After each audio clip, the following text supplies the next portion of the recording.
Alright, for anybody who happens to look at this, some jackass uploaded a video recently. It's been getting a lot of, I look terrible.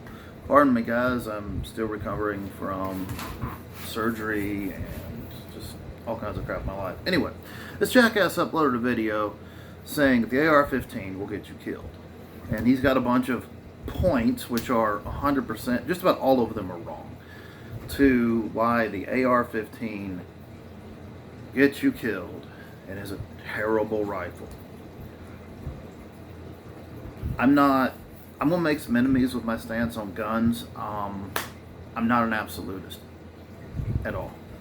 I don't believe that, while I do believe in the Second Amendment 100%, I believe the right of the people to own and bear arms shall not be infringed 100%. I don't want your fucking ass to have a backpack nuke. Sorry, I don't trust you with it. It's too dangerous to society for you to have a fucking backpack nuke, and that would be an absolutist view on the Second Amendment. Now, I don't believe government should overreach. I don't believe government should take away guns. And I do believe that you should have a right to own this. This is an AR-15. This one right here is a CMG Mark IV. They don't really make the entry-level model here anymore. I'm home alone, so any of you safety Nazis, there's nothing out here for me to hit. I live alone in the woods. Well, I don't live alone in the woods anymore, but I live in the woods. Anyway, this is CMG Mark IV. Bought this a few years ago. I've got not enough rounds through it, and it is excellent. So I'm going to go through some points this jacknut said about the AR-15 will get you killed. It's a terrible rifle, and why. And I'm going to refute every single one of them that I can come up with off the top of my head. 1, build quality. Yes, it fucking rattles. It rattles because for military applications, it needs to be able to be field stripped easily. You can't make it tight and make it able to do that. Look at there, there's bullets. Oh, scary. I did clear the weapon before I picked it up. Always clear your weapons, check your chambers before you're going to handle a firearm. You need to know, verify, even if you're the last person to put that weapon down, you need to verify that. It's build quality. It's made out of cheap materials. I'm not a metallurgy expert. My understanding is that bolt, look at this bolt. Look at this thing. Look at those machine cuts. Look at those machine cuts. Look at that. Really? Cheap? That's not cheap. And my understanding that's a hardened steel. My understanding is that's a hardened steel bolt. I'm not a metallurgist. I'm not getting into all that. This thing here is, I think, melanite coated. I know that's like something CMG likes to do. I think melanite, maybe mag phosphate. A lot of them are chrome. Nothing about that is cheap. They are inexpensive because they are manufactured in volume. Once you get the machines set up to machine, look at all these cuts in this honking piece of steel. Once you get the machine set up to do this, right, it's easy to just crank them out. It's inexpensive by volume. Firing pin. Firing pin on this thing.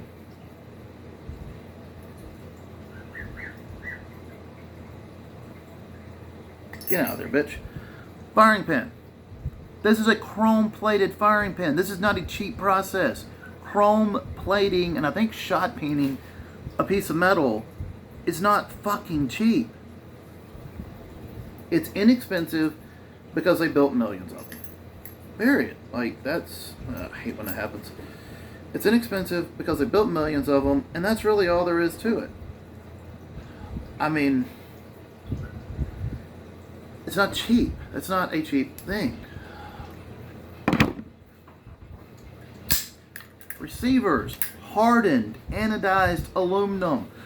I work in the aircraft industry. I was 21 years in the United States Air Force as aircraft maintenance. I just retired. I also, during my guard life, spent a little time working in civilian airlines. I spent a little time as a sheet metal troop. I actually do have a clue what I'm talking about when it comes to aircraft aluminum. It's not just some fucking term I throw out.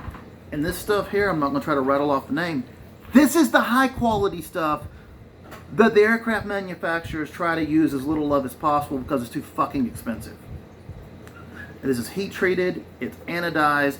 I mean, it has a steel bolt running in it, and to a large degree, it wears down the bolt as fast as the bolt wears it down. This is not a cheap material. I'm not going to try to stuff it in so you can see it, but the lugs cut out on this barrel extension, nothing about that is cheap. That is very, very, very high quality stuff. Eugene Stoner came up with a rifle that could be mass produced. It's cheap because of volume. It has plastic on it. Sure it does. So does your bolt action nowadays. If it doesn't, you're a fucking dumbass. Carte blanche, full stop. If you are rocking a wood stock for any reason other than, I like the wood aesthetic, you, sir, ma'am, alien, person, are a fucking dipshit. Polymer is superior to wood in every single way. It doesn't expand when it gets wet. It doesn't warp and twist. It's superior to wood as a rifle stock material in every single way. It's also superior to the thin sheet metal in a lot of ways. Again, look at all the machining in that. This is machined. Forged. I think this one's forged. Forged. Billets of aluminum machined out on CNC machines. That is not cheap construction. Nothing about this gun is cheap. Nothing. It's inexpensive because they have machines. Once you get the machine set up to do it, you can just crank this stuff out by volume, and that's what it was designed to do.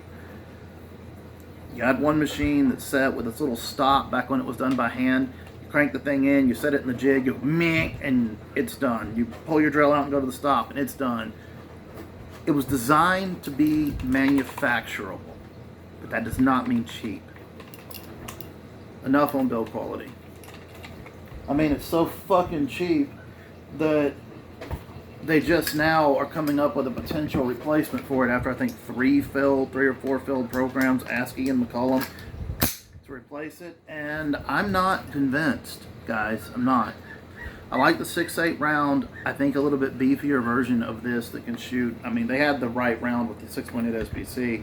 This multiple case, hybrid case, super high pressure ammo situation they're doing. If I was still in the military, I bet my next paycheck that in 10 years we'll be right back here. Thing's been around since the late 50s. This iteration's been around since the 60s, and it's still in service. Sure, guys, it sucks so bad that every military can't figure out how to get rid of it. Now, I think the next thing he said was bullet. 5.56 is a weak varmint cartridge that cannot, I don't know, it like shoots 200 yards and falls out and disintegrates out of the air. I don't fucking know.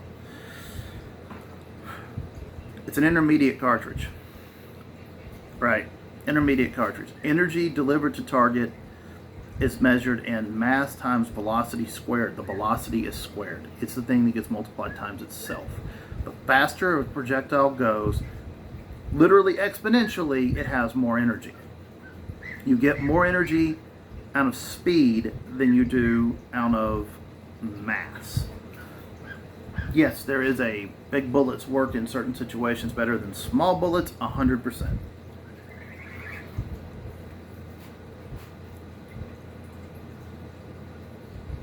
But that'll kill you, as evidenced by the millions of people that have been killed by it. And it will kill you quick. Within, 200 yards is 2 football fields. Okay. It's 2 football fields. Also, his assertion that under a certain speed, the thing will not yaw and fragment. Yeah, sure, cool. If you're shooting solid, shooting solid 55 grain projectiles, which you should be shooting 55 grain projectiles unless you're trying to make it a long range precision rifle, which no, it's not. It can be, but I've shot at long ranges and you've got a lot of wind effects and things going on, and heavier projectiles do better going long ranges. Heavy long thin projectiles in something like a 6.5 or a big ass 30 cal out of a 300 Win Mag do really great going long ranges. 55 grain pill will go for 500 yards. I've run the numbers on this in 7.62 by 39. They have roughly the same energy at 500 yards as somebody shooting you in the chest with a 9mm at point blank range. Will it make a big cavity in you, yaw and fragment? No, it won't. Who cares? Past 200 yards, do you really care? If somebody gets hit, if they fall down dead, or if they go, oh fuck, I've been hit by a bullet and I have a hole through me. I mean, this isn't Hollywood, boys and girls. We worry about it in self-defense because sometimes people get hit and they don't stop what they're doing immediately, but 300 yards away is a long way away. Also, there's not a lot of realistic scenarios where you as a citizen are going to ever use a bullet like this, or any bullet, at 300 yards. You're not. And I would argue you don't need to. He makes some point about deer hunting, it's only good to 100 yards. Well, I mean, okay, fine. Actually, it's good to 200 yards, but fine. You know, and would I use this as my deer hunting cartridge of choice in Georgia now? No. And then he comes back to the prepper thing, and I'm not a prepper. I would like to have about 90 days of food set up in the house. I think everyone should have 90 days of food set up in the house. Everybody. Like, there's some cultures in the world where that's a thing. I think that's just, you want to do your part to civil defense and making America strong militarily, have 90 days of food in your house and water. Because if shit goes sideways, like what's happening in Ukraine right now, you don't want the government to have to worry about feeding your ass for the first couple of months while they're trying to save the country. If there was to be a limited nuclear strike, all-out nuclear war, man, I don't even want to talk about it. But a limited nuclear strike, maybe some kind of escalate to de-escalate thing, that they figure it out before it gets to that point. You know, but 4, 5, 6, 7, 8, 9, 10, 11, 12, 13, 14 cities have been hit by nuclear weapons, and yeah, you know, supply chains might get a little thin for a little while. At least have 90 days of food. And I suck at this too, but at least have 90 days of something. It doesn't have to be the best food on earth, but something to get you through the emergency period. But I digress. Round is fine for prepping. It will take game. People use it all the time. They use it on varmints. I don't know about taking small game with it. I haven't shot a rabbit with it to say, oh, will it blow the rabbit up, or will it, you know, just blow a hole through it and come out the other side. I'll take a deer. In an emergency situation, it'll take just about anything on North American continent except for fucking elk. And I'm going to tell you, if you get charged by a fucking, or not elk, but moose, I'm telling you, if you get charged by a moose and you're pumping him full of these things, he's probably not going to want to charge you anymore. Also, he is flesh and blood, and I've seen one of these go through a 1/4 inch thick cold roll steel at 100 yards. So,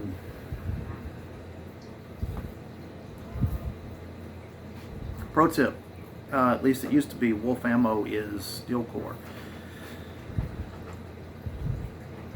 Not armor piercing, it's a mild steel, but yeah, blew 3 holes right through one of those little Walmart pistol targets at 100 yards. So, if they can do that, you can hunt with it.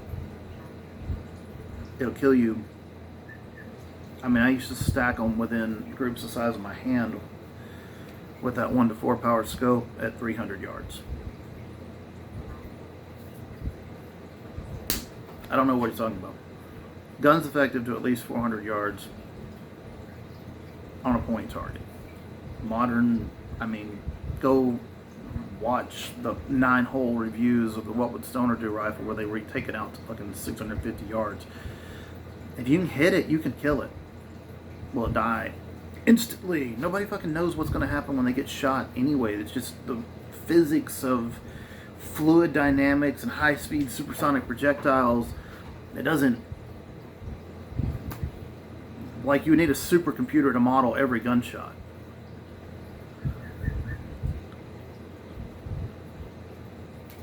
It's not a point. It's stupid. The rifle was built for volume of fire. That's his other point. That this gun is designed to be fired full auto. You know, you pull up on the target and brrr. If you never shot a rifle in full auto, you're a soldier boy wannabe. Bullshit. I'm not infantry. Aircraft maintenance, 21 years in the Air Force, so I'm not in the Army, but we did train on the M16A2 and we do train on the M4. I've done decent courses of fire. I fired M4s in 3-round bursts because that's what our M4s have. I fired 3-round bursts so fast that it sounded like full auto. It's fucking cool, by the way. If you ever get that opportunity, it's fucking awesome. You're just sitting there just railing off, and I mean, 3-round burst fire's fast, boys and girls. I forgot what the cyclic rate was. I know they slowed it down a bit for the full auto M4s.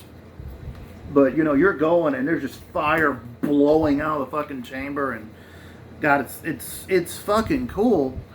And we were taught to do it for emergencies only. You're walking. You know, for the Air Force, we do a lot of TCN. We did a lot of TCN escort stuff, where we go outside the gate and pick them up and bring them back on, things like that. Okay, I'm not saying I ever did that, but it's part of what we do. We do some convoy runs. There's things that the Air Force does where we're not fighting like the infantry does, but we're in a situation where we might get ambushed, and that's what they taught us to use it for. Flip the bitch, the happy switch, and get fire superiority. Something over there shooting at you, get everything, put everything you've got there for 30 rounds. Or we were taught the rest of it, the whole course of fire, stepping out from behind cover, engaging targets at, stepping out, coming up, engaging targets at very close ranges, very fast, as fast as you can get the sight and pull the trigger. Having done some competition shooting and doing that course of fire was awesome, because there were times where the first time I did it, and I was with one of my buddies, which made it even better, but there were times when I was coming up off safe, back on safe before the next guy on the line, except for him, fired a shot. And it was an absolutely awesome experience. But you ever been on a firing line with 55 or 56 AR-15s in a semi-indoor range going off at the same time? I've been next to pro mod drag racers. I made a living standing next to running jet engines, and the sound of that is just unbelievable. Anyway, we shoot in semi.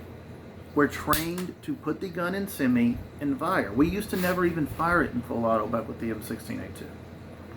First time that I fired a gun, an M16 in the military full auto, I'm Air Force, I'm not infantry, but we trained every single year. We requalified because I'm aircraft maintenance, and sometimes we have to go on MRT teams, and sometimes we might get tasked to do other things, and we spend a lot of time deployed. So, I qualified every year for about 10 years of my career on an M16 or an M4.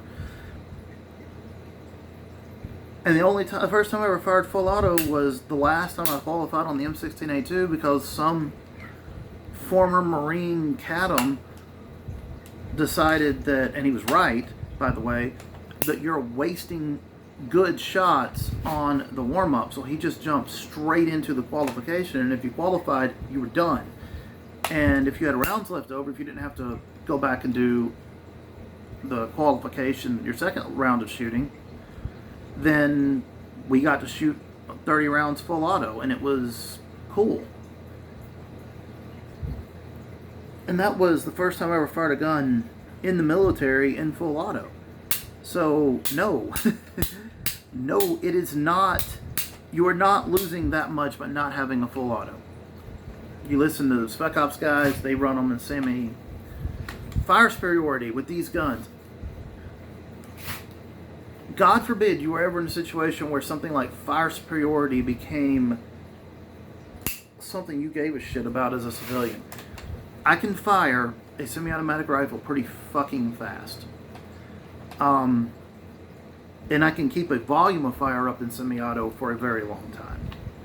You know, you'll melt your barrel in full auto if you just.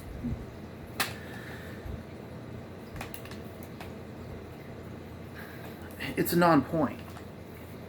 This right here versus a bolt action 30 or lever action 3030 or bolt action 308 or maybe even a fucking semi-auto 308 or a 12 gauge pump shotgun, I can absolutely achieve fire superiority with this weapon in semi-auto. I've got some videos on this channel. You can watch me shoot. You can watch me do some of the stuff that I actually learned through the military and through other training to do with this gun. And it's just a non-starter. I can fire this gun faster than I can control it in semi-auto. How's that? You know, the limiting factor on my rate of fire in semi-auto is not how fast I can press the trigger. It's how fast I can keep the sights on target as I'm running through. You know, bang, bang, bang, bang, bang. That's my limiting factor. I don't give a shit about full auto. I understand its use in a military application. It's pretty damn useless in a civilian application.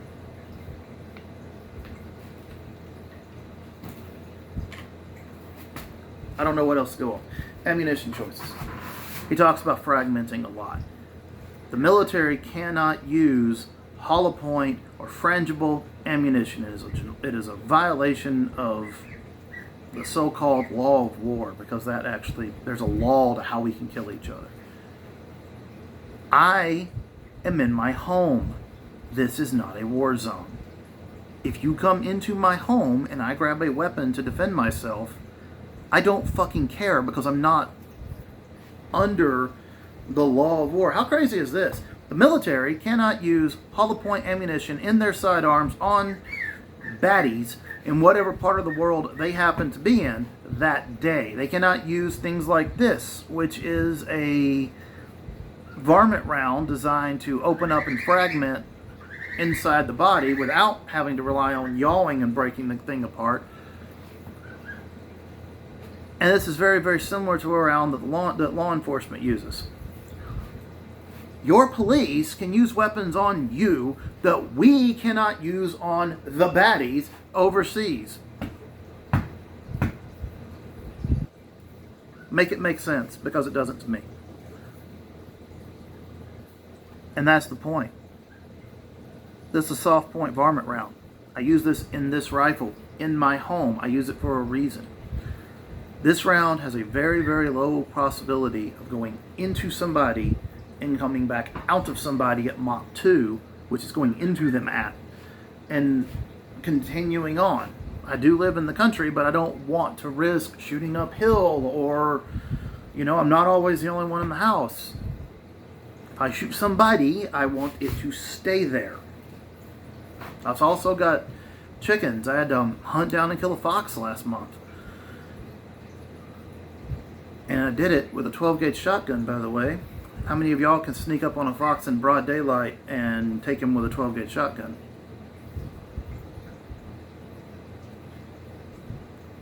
I chose this round for a reason. I love the 7.62x39. I'm not going to use it inside my house with a solid metal projectile. I might even use it with soft point. I'll use this. It won't be stopped by drywall. It'll probably be tore up pretty good by a stud. But it'll absolutely, most likely stay inside a human body and dump all its energy, and they will die right there. I mean, there have been enough high-profile shootings with these weapons to argue.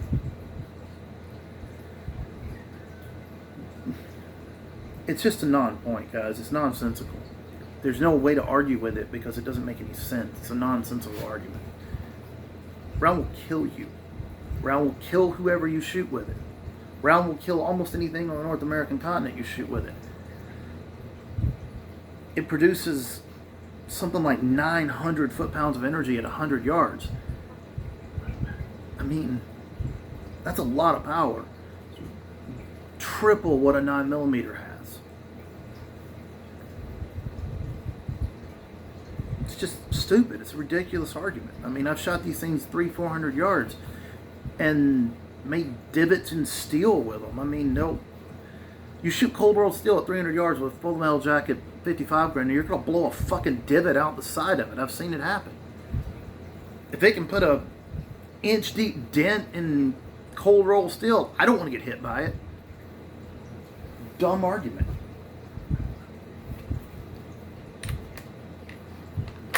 Is it affected by wind and brush? Is it barrier blind? No, I don't want that stuff.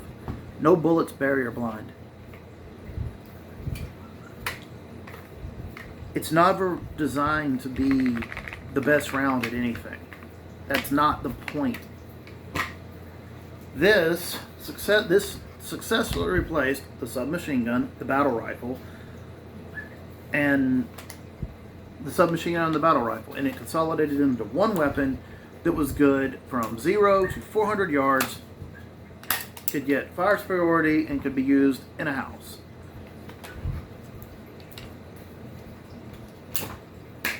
We might have lost a bunch of wars because we were fighting political wars that we couldn't win militarily, but we haven't lost a battle in I don't fucking know how long.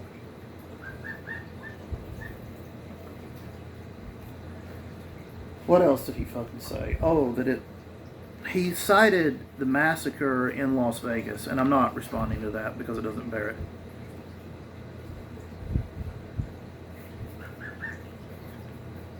You're a sick human being if that's where you're going to, with the plethoras of officer-involved shootings, the plethoras of data that the FBI has collected on that bullet.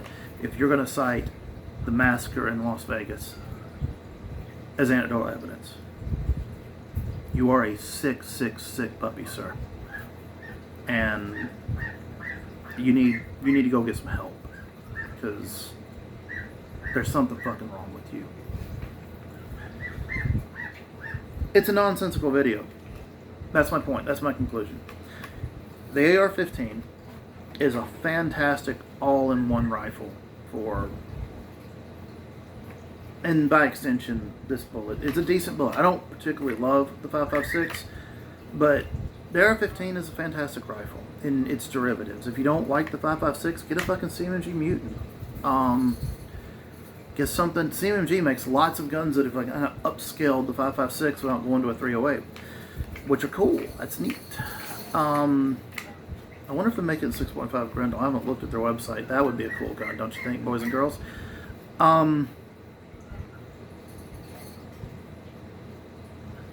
your 223 AR-15 shooting 5.56 ammo will not get you killed. This is probably the most lethal rifle ammo combination you can buy as a citizen right now. Oh, his last thing. The magazine's too fucking big. It's ridiculous. Then buy a fucking 10-rounder. They make 5-round mags for this fucking thing. They fit. They're actually pretty neat for like people who ride horses and stuff. They fit flush with the magazine well. Buy a fucking 10-round mag. Magazine isn't part of the gun. His argument's nonsensical. It's stupid. The rifle and ammo combination is Probably the most lethal weapon a U.S. citizen can own, and you can buy one for like $600 right now. I don't fucking know. It's a nonsensical argument. I can't make a logical one against it. So it's 30 minutes. It's enough of me rambling. Just some old, fat, retired military guy in his flip-flops on his couch. Peace.